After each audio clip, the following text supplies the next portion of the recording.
Muy buenos días, estimados alumnos. Hoy aprenderemos desde casa. Quiero empezar agradeciendo a Dios por permitirnos darnos un día más de vida. El curso es Química y el docente soy yo, Junior Arroyo Rosillo. Bien, empezamos. A ver, el tema número 1 es materia y energía. ¿Qué es la materia? Es todo aquello que ocupa un lugar en el espacio, ¿sí? Es susceptible a nuestros sentidos. Nosotros lo podemos ver, lo podemos tocar, ¿cierto? Lo podemos sentir. Ahora, hay dos cosas que me interesan que sepan de la materia, que hay materia con masa y materia sin masa. La materia con masa, nosotros la podemos ver, ¿no? Es todo lo que te rodea, ¿cierto? Por ejemplo, un carro, una silla, el aire, ¿cierto? Es materia con masa. Ojo, muchos chicos dicen, profesor, el aire es materia sin masa. No, alumno, el aire es materia con masa, el aire tiene masa, el aire pesa, ¿ya? Aunque en grandes cantidades, el aire pesa. Bien, profesor, un ejemplo de materia sin masa, el calor, la energía, el fuego es materia con masa.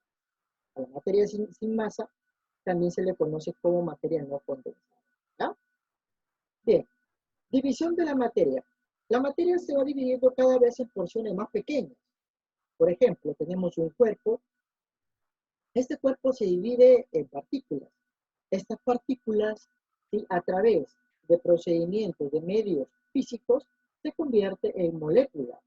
Esta molécula, a través de medios químicos, por ejemplo, una reacción llamada electrólisis, se convierte en átomos. Estos átomos, a su vez, se dividen en porciones más pequeñas a través de una explosión nuclear, que nos da partículas subatómicas.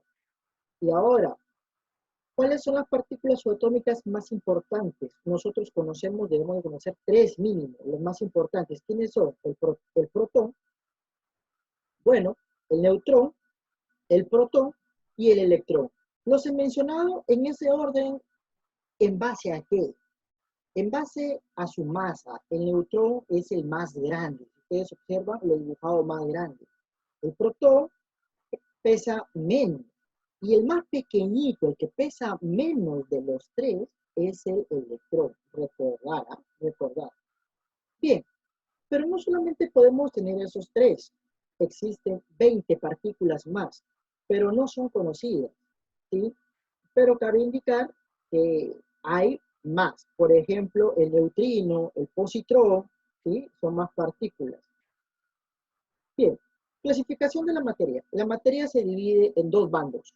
¿Cuáles son esos dos bandos? Las mezclas y las sustancias puras. Las mezclas, pues, tenemos dos tipos de mezcla, ¿no? La materia homogénea, perdón, la mezcla homogénea o solución y la mezcla heterogénea. Profesor, ¿cuándo una mezcla es homogénea? Una mezcla es homogénea, alumnos, cuando tú no puedes distinguir qué es lo que tiene esa mezcla. Por ejemplo, si yo tengo una mezcla de agua y de alcohol, cañazo, ¿no?, el aguardiente, como se le dice, nosotros no nos podemos dar cuenta cuál es el alcohol, cuál es el agua, ¿sí? Entonces, como nosotros no nos damos cuenta, eso es una mezcla homogénea. Por ejemplo, el aire es una mezcla homogénea. Nosotros no nos damos cuenta qué es lo que tiene el aire, ¿sí? Bien, la mezcla homogénea tiene una fase, ¿sí? O sea, un solo color, tú no lo puedes distinguir. ¿Y cuáles son? Las aleaciones, ¿sí? Por ejemplo, un tipo de aleaciones, el latón, el bronce, el acero, ¿cierto? El latón es la unión de dos elementos, cobre y zinc. El bronce es la unión de dos elementos, ¿no? Acá está, cobre y estaño. El acero es la unión de dos elementos, ¿no? Fierro y carbono. Y bueno, otro ejemplo de mezclas tenemos el aguardiente. Y hay más, ¿sí? Y hay más. Por ejemplo, el petróleo y todos sus derivados. Por ejemplo, la gasolina, el gas natural, el gas vehicular, ¿sí? Son mezclas homogéneas. El vino, el aire, el agua potable es una mezcla homogénea. Me dirán, profesor, pero el agua no es un compuesto. Señores, agua potable. El agua potable es una mezcla, ¿por qué? Porque esta se mezcla con cloro, ¿ya? Y es una mezcla homogénea porque tú no puedes diferenciar el cloro.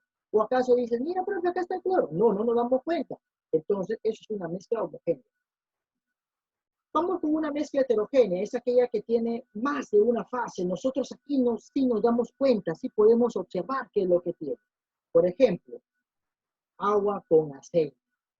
¿Sí? Nosotros, si mezclamos el agua con aceite, vamos a dar cuenta que el aceite está arriba y el agua está abajo. Entonces es una mezcla heterogénea. Además, tenemos al concreto, al humo, ¿cierto?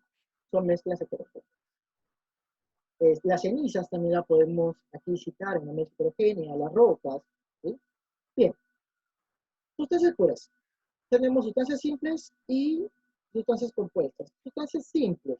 Las sustancias simples son todos los elementos de la tabla periódica, ¿sí? E incluido los alótropos. ¿Quiénes son los alótropos? Son 4 elementos que tienen esta propiedad llamada alotropía. ¿Cuáles son? La famosa foca, F de fósforo, O de oxígeno, acá está, acá lo tenemos, O de oxígeno, C de carbono y A de azufre. Son las iniciales de los elementos, ¿ah? No son sus símbolos, son las iniciales de los elementos, para que ahí salga una mnemotecnia, ¿no? Para aprenderlo más rápido. Ahora, ¿qué es un alótropo? Me dirá, profesor, ¿pero qué es un alótropo? Son dos cosas, o sea, te lo explico con un ejemplo para que lo entiendan mejor. Caín y Abel. Dos personas que a pesar de que tienen la misma sangre, ¿no? Son dos personas completamente distintas. Uno es bueno, el otro es malo. Entonces, esos son alótropos. Dos cosas que a pesar de que tienen el mismo elemento químico son completamente diferentes, distintos. Por ejemplo, el fósforo rojo y el fósforo blanco. El fósforo rojo para hacer bombas, para hacer explosiones. El fósforo blanco para hacer medicamentos, para salvar vidas. El oxígeno, el ozono, el carbono diamante, el carbono grafito, ¿no? Carbono diamante es el diamante, la belleza del carbono se refleja en un diamante. ¿Quién no quisiera tener un diamante, no? Algo bonito, algo precioso. Y acá el carbono grafito es carbón, es el negro del carbono. Por ejemplo, el lápiz es carbono grafito, ¿sí? Y cabe indicar que es el único no metal que conduce la electricidad, el carbono grafito. Azufre rómbico, azufre monoclínico, ¿cierto? Bueno, en las sustancias compuestas están todos los compuestos químicos, ¿sí? Las sustancias compuestas es la unión de los elementos, la unión, ¿sí? Tiene fórmula, es lo más importante, tenemos el agua, todos los ácidos, excepto uno. ¿Quién? El ácido muriático. El ácido muriático no es un compuesto, el ácido muriático es una mezcla homogénea. Cuidado, está en el banco eso, ¿ah? La sal, azúcar, ojo, en el banco también figura otro sinónimo de azúcar llamado glucosa, ¿sí? Entonces son sinónimos, también es un compuesto. La acetona, ¿cierto? Con la que las chicas, las mujeres se quitan el esmalte de las uñas, ¿sí? Son ejemplos de compuestos químicos. Por ejemplo, también tenemos el bicarbonato de sodio, el óxido de calcio, la cal viva, ¿no? Son compuestos. Bien. Método de separación de mezclas. Las mezclas se pueden separar, por ejemplo, el agua y el alcohol se pueden separar, el agua y el aceite también se pueden separar, obviamente. Tenemos para ello 4 métodos bien importantes, por ejemplo, la destilación. ¿Para qué se utiliza la destilación? Se usa para separar líquidos que se mezclan completamente. Esos líquidos que se mezclan completamente se llaman miscibles porque se mezclan. M de mezcla, de miscibles, ¿ya? Miscibles que se mezclan. Y bueno, estos líquidos, por ejemplo, aquí tenemos agua y alcohol, ellos no se pueden ver, entonces me dirán, profe, pero no se pueden ver, ¿cómo lo puedo separar si no lo veo? Fácil, niño. Ustedes utilizan su diferente punto de ebullición. Utilizan un mechero, ¿sí? Y lo calientan. Entonces, más o menos a los 78 grados centígrados aproximadamente, el alcohol comienza a evaporarse. Comienza a evaporarse y comienza a caer por un tubito. Este tubito se llama un tubo refrigerante y aquí comienza a caer el alcohol. Aquí viene el vapor del alcohol, pero se va enfriando, se va enfriando, se va enfriando y comienzan a caer gotas. ¿Sí? Es como, por ejemplo, cuando nosotros destapamos la olla, ¿no? Entonces vemos vapor, pero también caen gotas. Caen gotas, ¿por qué? Porque ese vapor se enfría. Y bueno, ya aquí separamos el alcohol y aquí queda el agua, ¿cierto? Esa es la destilación. La decantación sirve para separar líquidos que se ven, ¿sí? Por ejemplo, agua y aceite. Esos líquidos que se ven son no miscibles, ¿ya? O sea que no se mezclan. Por ejemplo, el agua y el aceite son líquidos que no se mezclan, ¿cierto? Para ello se utilizan instrumentos químicos, ¿no? Instrumentos de laboratorio, por ejemplo, aquí una pera de decantación. Aquí tenemos pues una llavecita, abrimos la llavecita, sale el agua y una vez que ya salió todo el agua, cerramos y queda el aceite separado. El tamizado. El tamizado es algo simple, algo que nosotros hemos hecho en casa. Alguna vez hemos colado algún jugo, ¿sí? Alguna vez hemos colado el cuáquer, la avena. Entonces ahí estamos utilizando el tamizado, estamos utilizando una coladera, pero los químicos lo llaman tamiz, ¿sí? Un nombre más técnico, ¿no? Pero es lo mismo. Entonces, aquí, por ejemplo, separar arena gruesa de la arena fina, ¿sí? Aquí tenemos arena gruesa y arena fina, la arena finita acá y la arena gruesa se queda, ¿no? Por ejemplo, arena gruesa de cemento también, ¿cierto? El tamizado se usa para separar sólidos de diferentes diámetros, ¿verdad? Tenemos el último método, que es la filtración. Nos permite separar sólidos insolubles en líquidos, ¿sí? Por ejemplo, arena de agua. Bien, ¿cómo funciona esto? Bueno, aquí yo tengo un recipiente, tengo arena y agua y quiero separarlos. ¿Cómo hago? Fácil, en un embudo, ¿sí? En un embudo, vacío esto y coloco un papel filtro. Este papel filtro va a retener las partículas de arena y solamente va a hacer que caiga el agua, ¿cierto? Va a filtrar el agua, ¿no? Este instrumento que ustedes ven aquí se llama soporte universal, ¿ya? Soporte universal, para la cultura general de ustedes. Estado de agregación de la materia. A ver, muchachos, ¿cuántos estados de agregación de la materia conocemos? 4. 4 estados de agregación tenemos conocidos. ¿Quiénes son? Sólido, líquido, gaseoso, el último, el plasma. Acá, en la pantalla, acá lo vemos. Sólido, ¿sí? El estado sólido es el estado más compacto, el estado más ordenado. Sus moléculas se encuentran bien juntas unas a las otras, por eso es que forman algo compacto. ¿Y por qué están muy juntas, profesor? Porque la fuerza de atracción que hay entre ellas es bien grande, bien grande.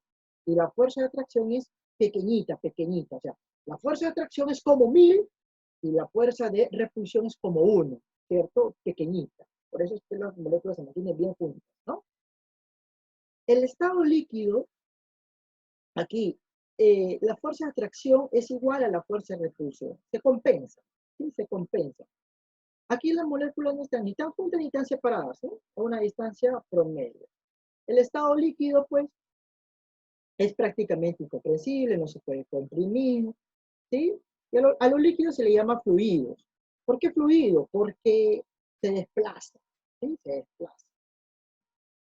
El estado gaseoso es aquel estado en el cual las moléculas están bien separadas.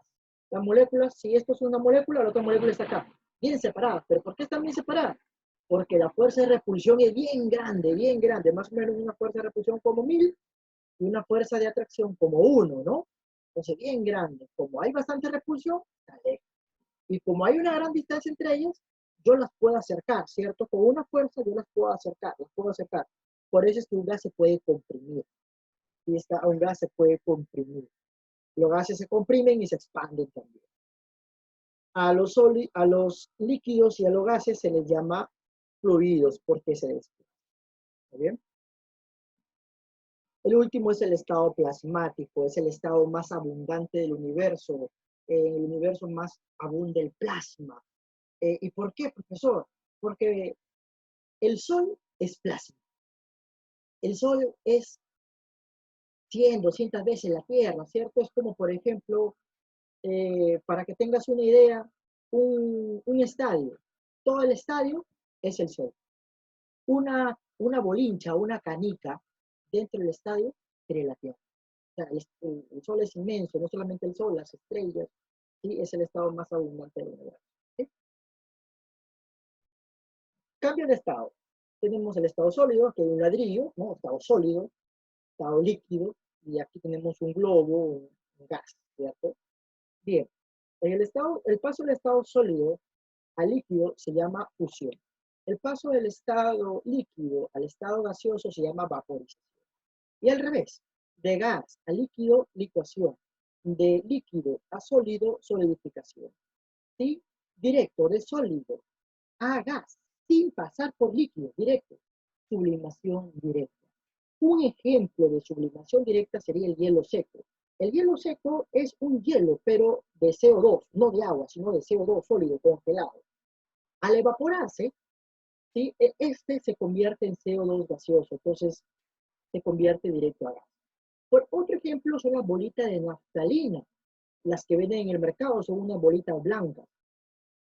Si nosotros compramos esas bolitas y las ponemos en el cajón de la ropa para que la perfume, para matar las termitas, ¿no? Las ponemos, por ejemplo, hoy lunes, ¿sí? Y aquí vamos el domingo y ya no están las bolitas. Y tú te preguntas, ¿y qué pasó con las bolitas?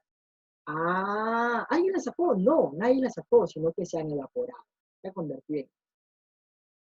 Ahora, el proceso contrario de gas a sólido se llama sublimación inversa, compensación o deposición. Cabe resaltar que los cambios que van hacia allá, hacia allá, hacia allá, son cambios endotérmicos, son aquellos que ganan calor, y los cambios que van para acá son cambios exotérmicos que pierden. Bien, fase. La fase es cada una de las partes de la mezcla que tiene las mismas propiedades.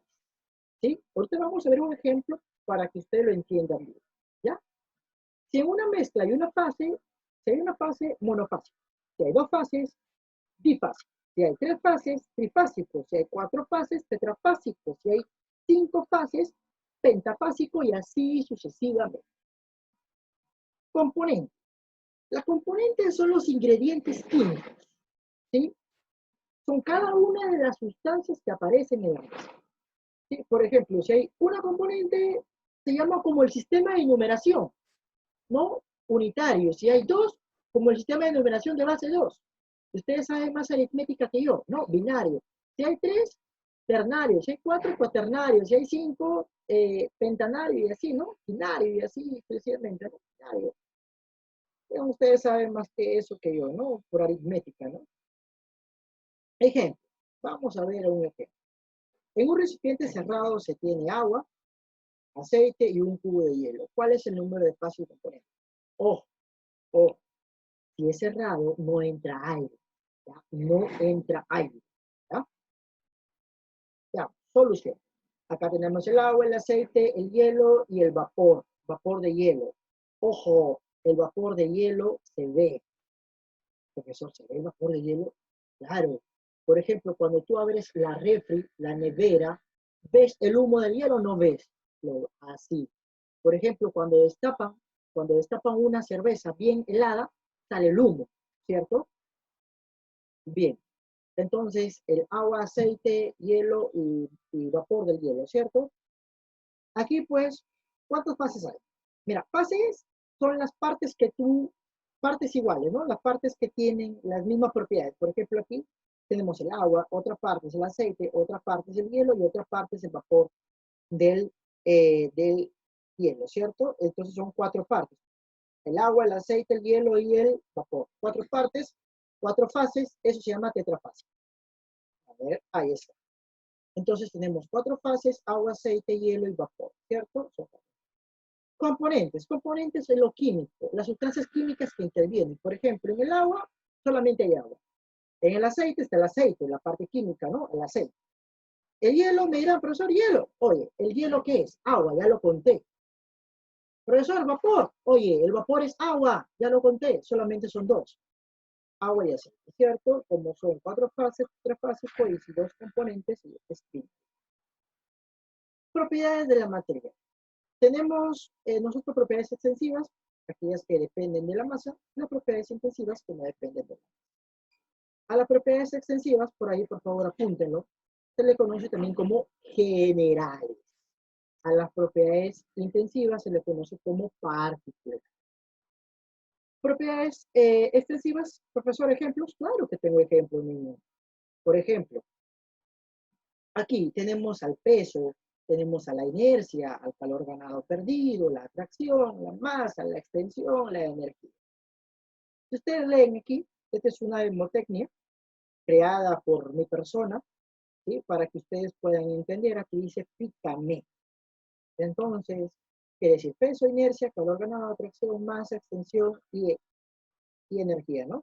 La extensión, tenemos tres propiedades aquí: longitud, área y volumen. Eso está comprendido dentro de la extensión. Profesor, ¿qué es inercia? Es un tema, es un concepto que desconozco. Profesor, ¿qué es calor ganado perdido? Es un tema que desconozco. A ver, inercia. Yo te puedo dar el concepto que aparece en los libros, pero esa no es la idea. La idea es que tú lo entiendas a través de un ejemplo. Esa es la idea. Eso es lo que un profesor tiene que plasmar en cada alumno. La idea, el ejemplo, para que el alumno lo entienda y con sus propias palabras pueda decir la definición, el significado, con sus propias palabras. Esa es la idea. No mecanizar al alumno, sino que el alumno se dé cuenta, razones, ¿cierto? Por ejemplo, inercia. Ejemplo. Viene un conductor, está a toda velocidad, acelera y de repente se impacta contra un poste. Entonces, este se detiene, pero no se puso el cinturón de seguridad. ¿Qué pasó? ¿Qué le va a suceder si va a una velocidad, va a 180 kilómetros por hora? O sea, un flash, una flecha. Se choca, no tiene el cinturón, ¿y qué sucede con el conductor? ¿Se queda quietecito? No, sale disparado por la ventana, ¿cierto? Aquí hay un ejemplito, ¿no? Lo podemos citar. Pero pregunta, ¿por qué sale disparado si el carro se detuvo? Se supone que todo se debe detener. Por inercia. La inercia quiere decir seguir manteniendo tu movimiento. Por inercia el hombre sale. Eso es inercia. Calor ganado perdido, te lo voy a explicar con un ejemplo.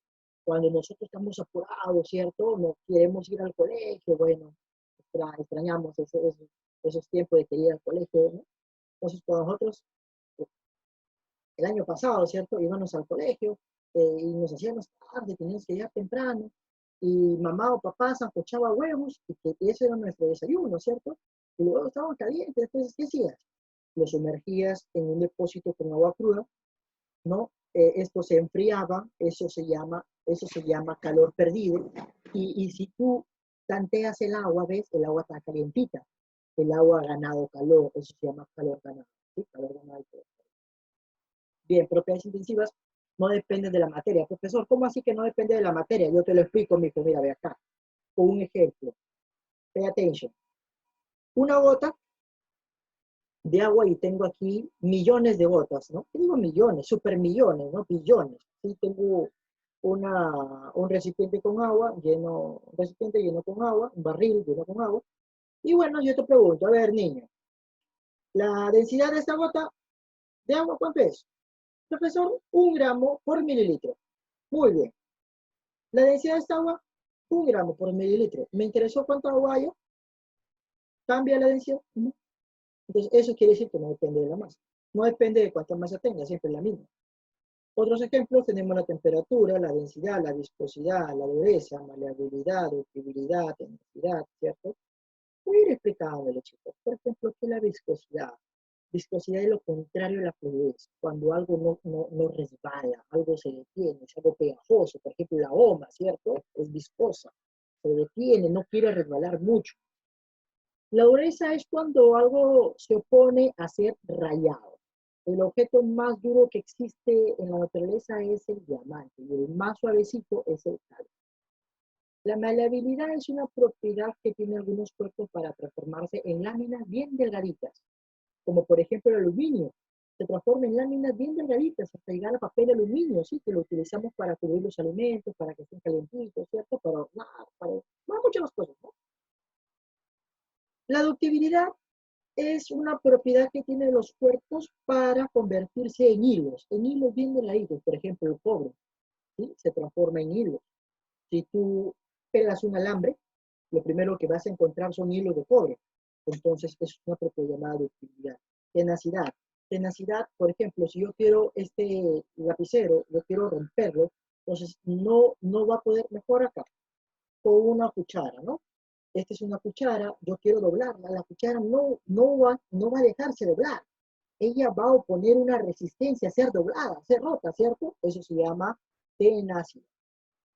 Muy bien. Los fenómenos. Señores, fenómenos, dos, los más importantes. Fenómeno físico y fenómeno químico. Fenómeno físico, cuando es químico, profesor, ¿cómo lo diferencio? Fácil. El fenómeno físico es cuando solo cambia la forma y el tamaño. ¿Cómo así, profesor? Por ejemplo, si yo tengo un papel, ¿sí? Bueno, en este caso no tengo un papel a la mano, ¿no? Entonces, yo ese papel lo rompo en pedacitos. El papel sigue siendo papel, solamente le cambié el tamaño. Eso es un fenómeno físico. Ojo, lo más importante para nosotros poder distinguir cuándo es un fenómeno físico. Si yo tengo un cuerpo, ocurre el fenómeno físico, sigo teniendo el mismo cuerpo. ¿Cómo así? El papel, yo lo rompo, sigo teniendo papel. Eso es un fenómeno físico, cuando no cambia. ¿Sí? Un fenómeno físico también son todos los cambios de estado, de sólido, líquido, gaseoso, son todos los cambios de estado. ¿Cierto? Bien. Profesor, pero den los ejemplos. Claro, niño, que hay ejemplos. Ahí está. El primer ejemplo, romper un papel. Segundo ejemplo, endulzar agua. Aquí ocurre un cambio de estado. La azuquita es sólida, se convierte en líquido. Cambio de estado. Una toalla secada al sol, pregunta de banco de la Universidad Nacional de Piura. Una toalla secada al sol es un fenómeno físico, ¿pero por qué? Porque el agua líquida, ¿sí? se convierte, aquí al secarse, se convierte en gas. Ojo, decir agua líquida no es una redundancia, porque el agua puede ser sólida, hielo, el agua puede ser gaseosa, gas, ¿sí? Ahora, mira, acá tenemos otro cambio de estado, de sólido se está convirtiendo en líquido, el hielo se derrite, ¿cierto? Otro ejemplo que no está aquí, pero también lo voy a mencionar, por ejemplo, es fundir un metal, o sea, derretirlo, de sólido pasa a líquido, ¿ya? Fenómenos químicos, si yo tengo un cuerpo A, ocurre el fenómeno químico, ese cuerpo se va a transformar en otro. ¿Sí? Un cuerpo A se transforma en otro cuerpo B. Eso es un fenómeno químico. Esa es la clave para reconocer cuándo es un fenómeno químico. ¿Ya? En el fenómeno químico cambia la estructura interna de la materia, cambia la composición. Ejemplo, profesor. Tenemos aquí la combustión, quemar algo. Si yo tengo papel y yo lo quemo, ese papel se convierte en ceniza, se transforma en otra cosa. ¿Se dan cuenta? Ahí es un fenómeno químico. La corrosión, cuando algo se deshace, ¿cierto? La putrefacción de la carne, sí, se está malogrando, eso es un fenómeno químico. La fotosíntesis, ¿no? Lo más hermoso que Dios nos ha regalado, la fotosíntesis de las plantas. Las plantas, señores, es aquel ser vivo que transforma el humo, producto de la basura que nosotros generamos, el humo, producto de las combis, de las motos, de los carros, de las fábricas, todo ese humo, la plantita lo coge, lo absorbe como alimento para ella y nos regala vida, nos regala oxígeno. El oxígeno que nosotros respiramos al humo lo obtenemos de las plantas. Por eso hay que cuidar, no las tallen. Cuiden.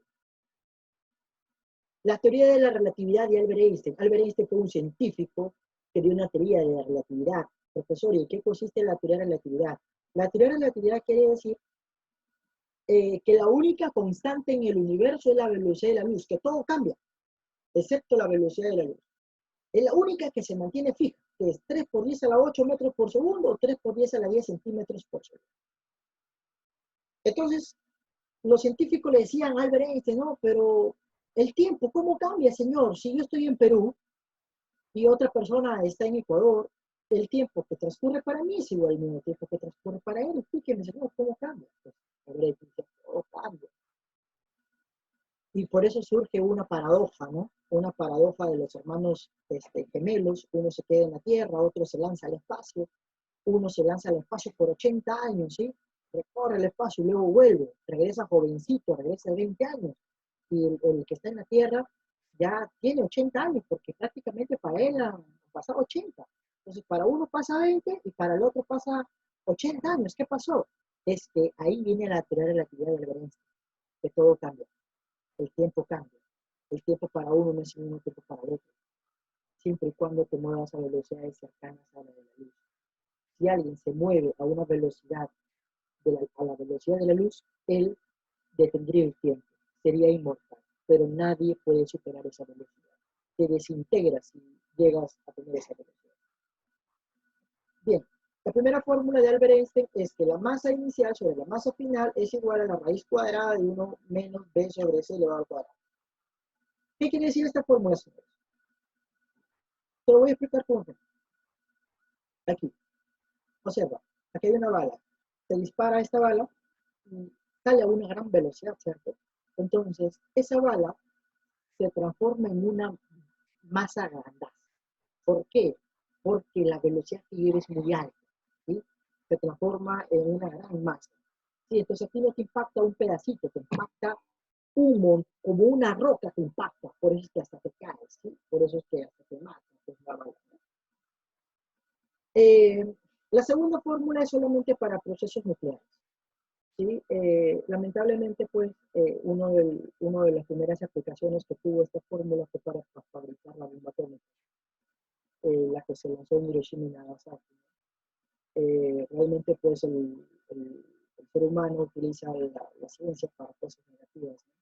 No la utilizó en este caso por beneficio para nosotros. Por ejemplo, eh, explorar el espacio, ¿cierto? En alguna oportunidad la Tierra llega a su extensión, llega a su extensión, entonces tenemos que colonizar otro planeta, ¿no? Suena loco, señores, es lo que va a pasar en el futuro. El ser humano va a poblar otro planeta. Para ello tiene que agenciarse de una gran cantidad de energía. Por eso es que ahora el ser humano está tratando de convertir la antimateria en energía, ¿sí? Y para eso se ha realizado un proyecto de millones, ¿sí? De Francia y otro país para hacer el colisionador de hadrones. Bueno, eso ya en clase se lo voy a explicar más adelante, porque es un tema que requiere un poquito más de tiempo para explicarlo, pero vamos a terminar. Aquí la energía es igual a ¿qué? Masa por C cuadrado, ¿no? Lo que quiero decir es que la energía puede estar en Joule o puede estar en hercios. Y la masa puede estar en kilogramos o puede estar en gramos. Si trabajo con Joule, la masa tiene que estar en kilogramos y mi velocidad de la luz en metros por segundo. Si trabajo en hercios, mi masa tiene que estar en gramos y la velocidad de la luz en centímetros por segundo. Y en centímetros por segundo, ¿cuánto es la velocidad? 3 por 10 a la 8, perdón, en metros por segundo, ¿cuánto es la velocidad? 3 por 10 a la 8 metros por segundo. Esto lo voy a utilizar cuando trabaje con Joule. Y profesor, cuando trabaje con hercios, en centímetros por segundo, niño. ¿Cuánto? 3 por 10 a la 10 centímetros por segundo. Equivalencias, un Joule es igual a 10 a la 7 hercios y un Joule es igual a 0,24 calorías. Hay algunos problemas que de repente nos van a pedir energía en calorías. Fácil, lo hallamos en Joule y la transformamos luego a calorías, ¿no? Ejemplo number 4. A ver, se tienen 200 gramos de un material radioactivo. Calcular la cantidad de energía en hercios que se genera al explotar dicha materia, ¿cierto? Vamos a ver. Solución. Aplicamos la fórmula, energía es igual a masa por C al cuadrado. Mira, niñito, te pide en hercios. Entonces, en hercios la masa tiene que estar en gramos. Ya me la da en gramos. Oh, perfecto. 200. La velocidad de la luz, ¿cuánto era si utilizo hercios? En centímetros por segundo. ¿Cuánto es? 3 por 10 a la 10 centímetros por segundo al cuadrado. ¿Eso al cuadrado, niño? 9. 10 por 2, 20. 20 ceros más 2 ceros, 22 ceros. Ahí está, y 2 por 9, 18, ¿no? En notación científica, ¿sí? Coloco una coma acá, corro un espacio y aumento un cerito más, ¿no? Entonces queda 1.8 por 10 a la 23. Ahí. Calor. Uf, Piura es una ciudad muy calorífica, ¿no? El calor, pues, es una forma de energía, ¿sí? La unidad en el sistema internacional es el Joule, pero también se puede trabajar en calorías. Ya saben, la conversión, ya les expliqué. La fórmula para hallar el calor, ahí la tienen, es igual a CMAP. C es el calor específico, M la masa, variación de la temperatura final menos temperatura inicial, ¿cierto? Nota el calor específico del agua, es una caloría, ¿cierto? Bueno, este tema también lo van a ver con más profundidad en física. Calor ganado o perdido, ya que le expliqué, ¿cierto? Que el calor ganado es igual al calor perdido, y está el ejemplo del huevito sumergido en agua, ¿cierto? Ustedes ya pues lo pueden explicar y pueden dar la definición, ¿no? Su concepto, qué es calor ganado, qué es calor perdido con ese ejemplo, ¿cierto? Bien, hay dos conceptos que quiero que ustedes aprendan. El coloide, ¿sí? El coloide es aquel que no es ni sólido ni líquido, sino está en un estado intermedio. Ni sólido ni líquido, intermedio. Por ejemplo, gelatina, la mayonesa, ¿cierto? A ver, a ver, a ver. Ahí está. La mayonesa, la gelatina. Bien. Aquí también hay que ver esto. El coloide, la propiedad más importante del coloide es el efecto Tyndall. ¿Por qué te digo esto? Porque está en el banco. ¿Qué es el efecto Tyndall? ¿Sí? El efecto Tyndall es que el coloide deja pasar la luz. Si aquí hay un rayo de luz, lo deja pasar. ¿Sí? No se refracta, ¿ya? No se desvía, pasa. ¿Ya? Eso es la propiedad de un coloide. Suspensión. ¿Qué es una suspensión? A ver, chicos. Cuando hemos preparado, por ejemplo, jugo de tamarindo, un jugo de maracuyá, ¿cierto? Un jugo de manzana, y está ahí en la jarra, vemos que se asienta, ¿cierto? Y que tenemos que revolverlo, ¿no? Para que esté todo uniforme, ¿no? Se asienta, pero ¿por qué se asienta?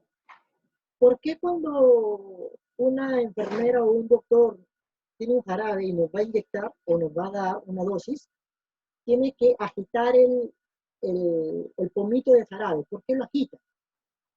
Porque sus partículas, las partículas de una suspensión, son muy grandes. Entonces tiene peso, tienen peso. Como tienen peso, va a estar influenciado por la gravedad y los va a hacer que se asienten. ¿Sí? Ejemplo de suspensiones, tenés ahí un jarabe, ¿no? Un jugo de fruta, ¿cierto? Una imagen habla más que mil palabras, ¿cierto? Con una imagen que puede explicar muchas cosas. Bien, ojo, el coloide y la suspensión son mezclas heterogéneas. Mezclas heterogéneas son los coloides y la suspensión heterogéneas. ¿Ya? Muy bien, estimados alumnos. ¿Sí? Eh, muy bien, estimados alumnos. Dios nos bendiga a todos. Y bueno, me despido diciendo que se queden en su casa,